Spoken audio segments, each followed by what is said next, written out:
सुबह सुबह नेहा का फोन आया। पारुल जी ने ही फोन उठाया था।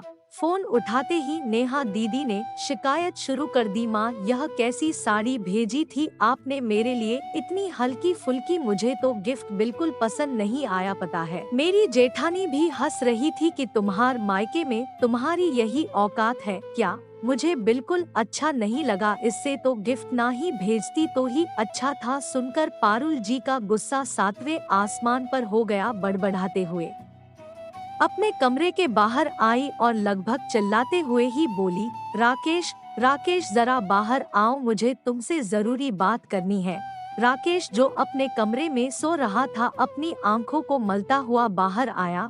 उसके साथ साथ उसकी पत्नी अंजलि जो रसोई में थी वो भी बाहर आई। क्या बात है माँ, क्यों चिल्ला रही हो? ऐसा क्या हो गया जो इतना गुस्से में हो? गुस्सा नहीं करूँ तो और क्या करूँ? कल नेहा के घर गए थे ना तुम्हा, तो आप ही ने तो भेजा था कि उसका जन्मदिन है तो यह गिफ्ट दे आना, पर तुमने नेहा को उसकी जगह सीमा का गिफ्ट क्यों दे दिया? मुझे समझ में नहीं आया कौन सा किसका गिफ्ट था, इसलिए दे दिया। फोन भी लगाया था आपको, लेकिन आप तो मंदिर में थी, मुझसे बात करने में इंटरेस्ट नहीं था आपको, इसलिए जैसा मुझे समझ में आया वैसे मैंने दे दिया। और वैसे भी क्या फर्क पड़ता है? तुम्हें फर्क नहीं पड़ता, लेकिन मुझे फर्क पड़ता है। तुमने मेरी बेटी को और अपनी साली को एक जैसा समझ लिया। जो अपनी साली का गिफ्ट मेरी बेटी को देकर आ गए और मेरी बेटी का गिफ्ट अपनी साली को, अरे तो उसमें क्या है, दोनों के लिए एक जैसा ही तो लाए थे, एक जैसी साड़ियाँ ही तो थी, आप खुद जाकर लाई थी। तुम्हारा दिमाग खराब है क्या? मैं मेरी बेटी को ऐसी साड़ी देती क्या? माँ जी ने गुस्से गुस्से में बोल तो दिया, फिर अचानक से उन्हें लगा कि उन्होंने बहुत बड़ी गलती कर दी तो एकदम चुप हो गई। राकेश और अंजलि दोनों माँ को हैरानी से देखने लगे। एक मिनट माँ, आप कहना क्या चाहती हो? क्या दोनों में गिफ्ट एक जैसे नहीं थे? नहीं, वो दरअसल माँ कुछ कह ही नहीं पाई। राकेश को समझते देर न लगी कि माँ ने क्या हरकत की है। दरअसल हुआ यूँ कि अंजलि की बहन सीमा और ननद नेहा का जन्मदिन एक ही दिन होता है। दोनों शादीशुदा है और दोनों के ससुराल भी इसी शहर में है। कल अंजलि की तबीयत खराब थी, इसलिए वह जा नहीं पाई, तो राकेश पारुल जी को लेकर शॉपिंग चला गया। राकेश तो बाहर खड़ा हो गया और पारुल जी अंदर साड़ियाँ लेने चली गई। जब शॉपिंग करके बाहर आई तो आते ही कार में बैठ गई। तब भी राकेश ने पूछा था, दोनों की साड़ियाँ एक जैसी लाई हो ना माँ? अरे तुझे मुझ पर भरोसा नहीं है? मेरे लिए जैसे मेरी नेहा है वैसे ही सीमा है। नहीं माँ, बात वो नहीं है, आज अंजलि की तबीयत ठीक नहीं है तो मैं ही गिफ्ट देने जाऊंगा।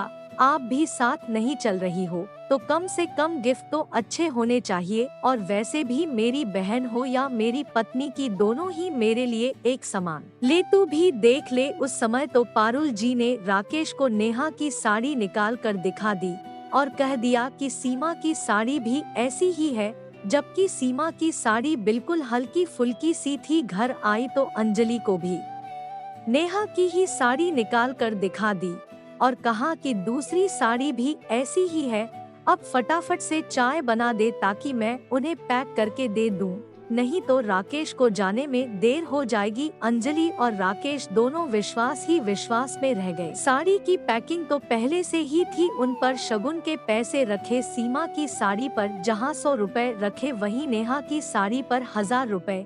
जब तक अंजलि चाय लेकर आई तब तक सारी पैकिंग हो चुकी थी।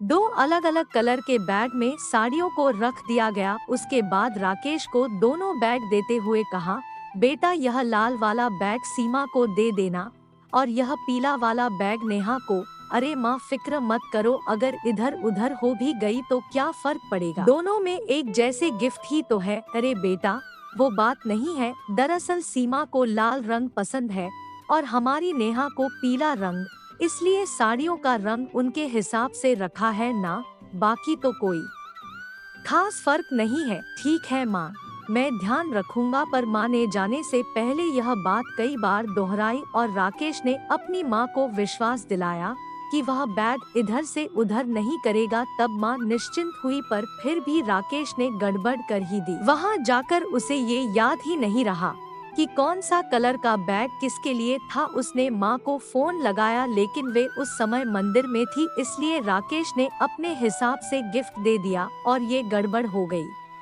माँ, आप इस तरह की हरकत करोगे उम्मीद नहीं थी। आखिर सीमा और नेहा दोनों एक जैसी ही तो है, आपने दोनों में इतना फर्क किया। अंजलि तो कभी भी नेहा और सीमा में फर्क नहीं करती। सीमा उसकी छोटी बहन है, उसी के बराबर नेहा को भी प्यार देती है।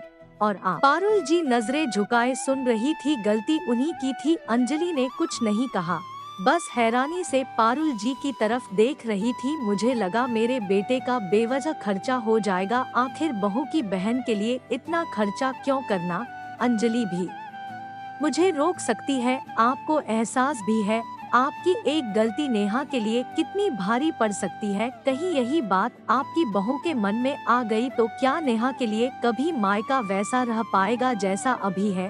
और सबसे बड़ी बात, क्या कभी हम आप पर विश्वास कर पाएंगे। मुझे माफ कर दे बेटा, मुझसे गलती हो गई, इतना तो मैंने कभी सोचा भी नहीं। दोनों ने पारुल जी को माफ तो कर दिया, पर इतना तो था कि अब पारुल जी विश्वास खो चुकी थी और विश्वास एक बार टूट जाए तो दोबारा लौटकर नहीं आता।